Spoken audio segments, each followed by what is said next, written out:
వద్దంటే బెంగళూరు పోతాను అంటాడే, వద్దంటే ఎగ్గు పప్పులు తింటాను అంటాడే, అసెంబ్లీకి పో అంటే పోను పోను అంటాడే. ఇట్టాగైతే ఎట్టాగంటే అలిగి ఇంట్లో కూకుంటాడే. జగనన్న నీకు దండమన్నా, జగనన్న నీకు దండమన్నా.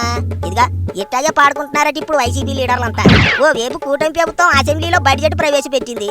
ఇక్కడే ఉండి రాసిచ్చిన స్క్రిప్ట్ చదువుకుంటా ఎంచక్క కోడిగుడ్డు మీద ఈకలు పీక్కోవచ్చు కదా. అంతా వదిలేసి బెంగళూరులో బాదుషాలు తినుకుంటూ ఎంజాయ్ చేస్తానంటున్నాడు జగనన్న. ఇక్కడ ఉన్నోళ్ళేమో ఆ బడ్జెట్ లో దేని గురించి మాట్లాడాలో తెలియక బుర్రగొక్కుంటున్నారు. సూపర్ 6 అమలు చేయడం లేదు, సూపర్ 6 అమలు చేయడం లేదు అని పద్దాక గొట్టాల ముందుకొచ్చి మొత్తుకుంటున్నారు కదా వైసీపీ వాళ్ళు. అందుకే వాళ్ళ నోరు మూయించే పని చేశారు కూటమి లీడర్లు. బడ్జెట్ లెక్కల్లో సూపర్ 6 హామీల కోసం నిధులు కేటాయించి మళ్ళీ మాట్లాడకుండా చేశారు. తల్లికి వందనం గురించి చెప్పుకుంటూ జగనన్న రోడ్ల మీద డ్రామాలు చేశాడు. ఆ మధ్య నీకు 15,000, నీకు 15,000 అంటూ కామెడీలు చేశాడు. కానీ ఇప్పుడు ప్రభుత్వం చెప్పిన మాట ప్రకారం మే నెల నుంచి తల్లికి వందనం అమలు చేయబోతుంది. ఇప్పుడు చేయాలి జగనన్న కామెడీ.